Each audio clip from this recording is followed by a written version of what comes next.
एक complete trading series जिसमें मैं आपको बताऊंगा कि मैं कैसे ट्रेड करता हूँ, मेरा ट्रेडिंग मेथड क्या है, मेरा ट्रेडिंग स्टाइल क्या है, राइट।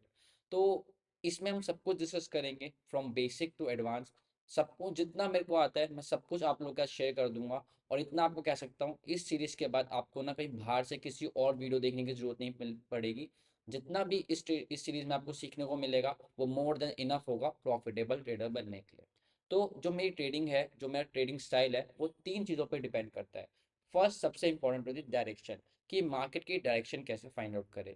तो सिंपली मैं भी प्राइस एक्शन यूज़ करता हूँ, सिर्फ प्राइस एक्शन पर, लेकिन प्राइस एक्शन के साथ मैं एक और चीज़ यूज़ करता हूँ जिसे हम कहते हैं साइकोलॉजी। प्राइस एक्शन क्या होता है वो भी हम इस सीरीज में सीखेंगे प्रॉपर, कितना प्राइस, जो जो प्राइस एक्शन में आपको सीखने के लिए चाहिए इंपॉर्टेंट है, वो सब मैं इस सीरीज में आपको बताऊंगा।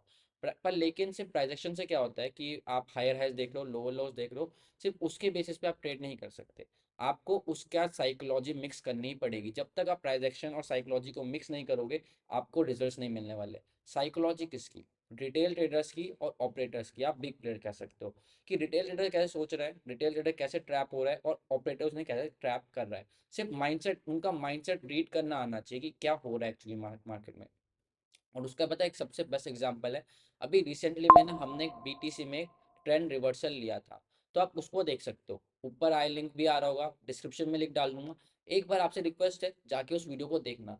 तो आपको समझ आएगा कि डायरेक्शन और साइकोलॉजी मिक्स करते तो कैसे रिजल्ट्स मिलते हैं आपको। ओके, ये हो गया, मैंने पहले डायरेक्शन फाइंड आउट करी। डायरेक्शन फाइंड आउट करने के बाद मेरा जो सेकंड पॉइंट होता है वो होता है प्रूव, कि जो चीज़ मैं प्लान कर रहा हूँ, जो चीज़ मेरे को समझ आ रही है, मार्केट मेरे को शो कर रहा है, उसके अकॉर्डिंग मैंने एक प्लान बनाया है, उसको प्रूव करने का वेट। अब प्रूफ क्या होता है? प्रूफ के अंदर कुछ सेटअप, मतलब कुछ मेथड्स होते हैं, वो भी हमें सीरीज में देखेंगे, कि डिस्कस करेंगे कि अगर हमने एक ऐसा प्लान बनाया, मार्केट उसके अकॉर्डिंग कैसे बिहेव कर रहा है, मार्केट उसके अकॉर्डिंग रिएक्ट कर रहा है नहीं कर रहा, तो हम उस प्रूफ को वैलिड मानते हैं।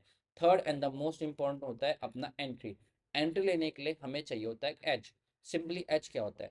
एज होता है एक ऐसी चीज जो आपकी विनिंग प्रोबेबिलिटी बढ़ा दे। अब मार्केट देखो, मान लो आपने सब कुछ प्लान करा, आपको आपने एनालिसिस करा, हाँ यार मार्केट को तो यहीं से ऊपर जाना चाहिए। आप ये कोई कहीं भी ट्रेड ले लोगे, आप किसी भी सेटअप आप ऐसे कर सकते हो, कुछ भी देख कर ट्रेड ले लोगे नहीं। आपको नहीं पता कि ये चीज़ कितनी, ऐसे फॉर एग्जांपल एक ट्रेंड लाइन ही ले लेता हूँ, आपने एनालिसिस कर लिया कि हाँ चलो यार मार्केट को इतना ऊपर जाना है, सेलर्स ट्रैप हो रहे हैं, और मार्केट ने प्रूव भी कर दिया, हमें सिर्फ एंट्री लेनी है। लेकिन आप क्या एंट्री किसी बाय साइड किसी भी चीज़ पे ले लोगे? चलो सपोर्ट ले रहा है, बाय कर लेता हूँ, बुलिश कैंडल बन रही है, बाय कर लेता हूँ, बुलिश कैंडल का फॉलो थ्रू मिल गया, बाय कर लेता हूँ, या ब्रेकआउट हो गया, बाय कर लेता हूँ, ये ट्रेंड लाइन ब्रेकआउट हो गया, बाय कर लेता हूँ। इतनी सारी चीज़ों पे आप कुछ भी आपको मिलेगा तो आप बाय कर लोगे क्या? नहीं। हमें इतनी सारी चीज़ें नहीं चाहिए होती एंट्री के लिए, हमें सिर्फ एक चीज़ चाहिए होती है, जो होता है हमारा एज। कि यार जब भी ये चीज़ होती है ना, तो इस ये ना विनिंग, इस मार्केट में ये चीज़ होने की इसके बाद प्रोबेबिलिटी बढ़ जाती है। फॉर एग्जांपल मेरा एज है, मान लो ट्रेंड लाइन ब्रेकआउट। तो मैंने देखा कि हाँ, जब भी मार्केट इस टाइप से, इस पार्टिकुलर वे में, इस पार्टिकुलर पैटर्न में ट्रेंड लाइन का ब्रेकआउट करता है, तो मार्केट में ना ऊपर जाने की प्रोबेबिलिटी बढ़ जाती है। वर्ड सुन लो, बहुत ध्यान से बोल रहा हूँ, प्रोबेबिलिटी, ये नहीं कि ऊपर ही जाएगा, क्योंकि सब कुछ करने के बाद भी हम रॉन्ग हो सकते हैं, हमें ये भी पता होना चाहिए। हाँ, लेकिन ये है कि हाँ यार मैंने ट्रेंड लाइन, ये वाला ट्रेंड लाइन ब्रेकआउट देखा है। जब भी मार्केट इस टाइप से ट्रेंड लाइन ब्रेकआउट देता है ना, तो मार्केट 10 में से 6 या 7 बार ऊपर चला जाता है। सब कुछ होने के बाद, प्रूव होने के बाद, मैं सिर्फ उसी एक पार्टिकुलर एज का वेट करता हूँ, पार्टिकुलर पैटर्न का वेट करता हूँ। अपना पैटर्न आप लोग का शेयर करूंगा सीरीज में। आप उस पैटर्न को कैसे अपना खुद का पैटर्न फाइंड कर सकते हो वो भी सिखाऊंगा।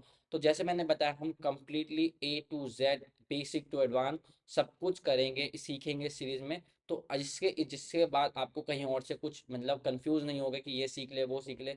जो भी इसमें सिखाया जाएगा आप वो सीख लोगे, तो it will be more than enough for you guys. Okay. और तो एक फोर्थ और चीज़ ऐड करूंगा जिसे हम कहते हैं डिसिप्लिन। हम इसमें डिसिप्लिन भी ऐड करेंगे, क्योंकि मेरे पास दुनिया का कितना मर्जी नॉलेज हो, अगर मेरे पास डिसिप्लिन नहीं है ना, तो जो मेरी नॉलेज है ना वो एकदम जीरो हो जाएगी।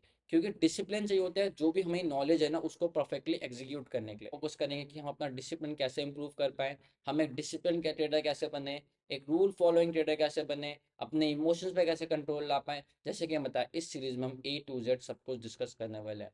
तो आपको बहुत तो, और मैं इस जितना भी मेरे को आता है मैं अपना सब कुछ 100% दूंगा, सब कुछ आप लोग का शेयर करूंगा। आप लोगों से भी एक रिक्वेस्ट है, आप भी अपना पूरा 100% दो, जो बताया जाएगा उसको फॉलो करो, नोट्स बनाओ, और डेडिकेशन के साथ सीखो।